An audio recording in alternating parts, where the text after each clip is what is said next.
Hi guys, you're watching The Drop. I'm your host Usman. This is Hammad. This is Asad. And today we're covering Champions League football. So guys, exciting week of football. We saw Ajax come up really strong against Tottenham, but the highlight of the week remains Liverpool versus Barcelona. Hammad, since you're a United fan and probably against Liverpool, could you talk us about the match? Do you think this is a classic case of Liverpool not taking their chances?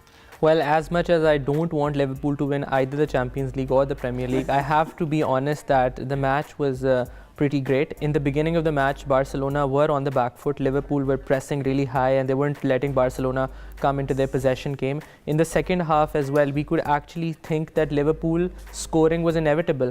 But when you have Messi on your side, you have luck on your side. So Liverpool didn't take their chances. Mane, Salah hitting the post. But at the end of the day, you have to give credit to Barcelona because they dug it out. Absolutely. I think let's start with the formation first. Joe Gomez on the right side, other than Trent Alexander-Arnold. Asad, do you think that was a good decision to start with? I think so.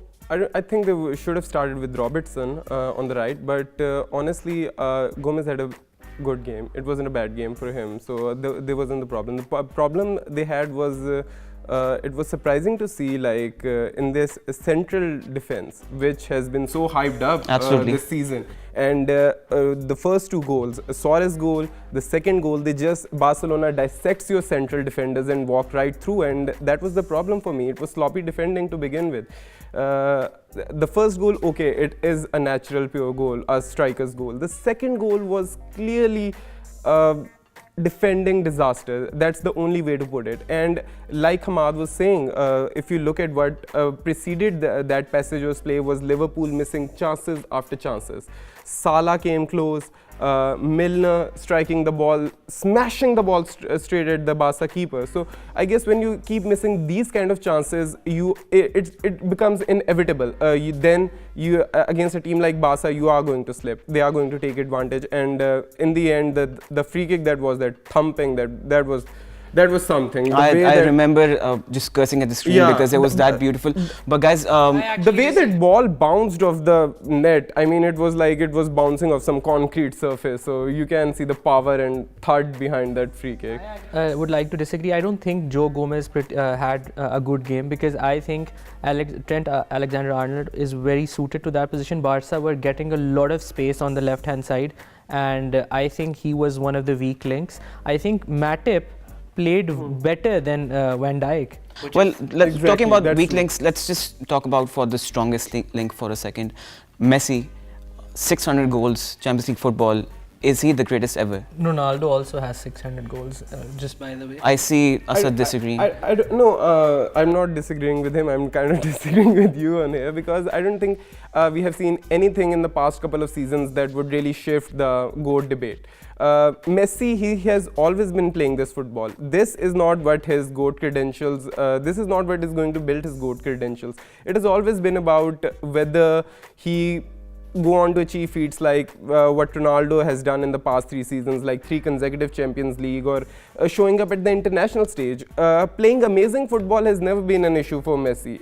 That is what he has been doing his entire career. So I don't think that is what is going to settle the GOAT debate for either in favor of Messi or against him. But don't you guys think when you get too good at doing something, people sort of start discounting that amazing level of consistency that you have day in and day out? But if you look at the past 10 seasons, Ronaldo and Messi both have been consistently producing 50 goals per season.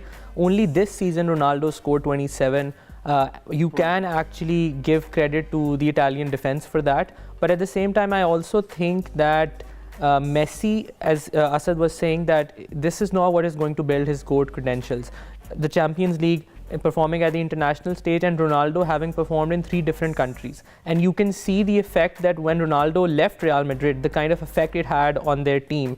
Because people used to say that Real Madrid has more of, they started saying in the last 3 seasons, Real Madrid has more stars than Barcelona. Barcelona relies more on Messi. Most of the times, these conversations tend to be Ronaldo versus Messi. Let's come back to Champions League football.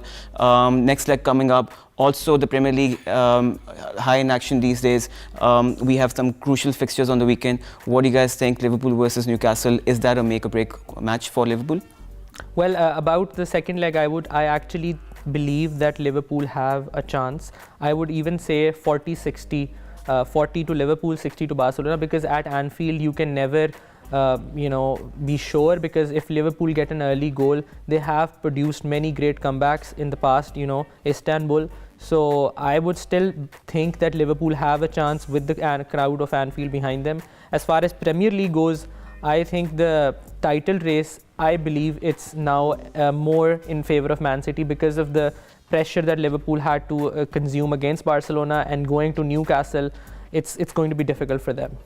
I would totally agree on this point. Like, as audacious as it sounds right now, I mean, Liverpool still has a better chance at Champions League than at Premier League right now. I mean, they're 3-0 down, but they're going back to Anfield. We have been seeing this for the past couple of seasons in Champions League now. We always have this one episode with this one team. Ironically, like, it was Barcelona that started this when they took PSG back to Camp Nou and just thrashed them over. So that could happen at Anfield the coming week. So we should Quickly, be on the lookout for that. predictions for Liverpool versus Newcastle. I would say 2-2. I would say 3-0 to Liverpool. I don't see Liverpool or City dropping any points in the rest of 2 games. Right, so it's exciting times to be a football fan right now. Guys, will be coming back next week with more updates on Champions League football and Premier League football on our sports segment of The Drop. Thank you.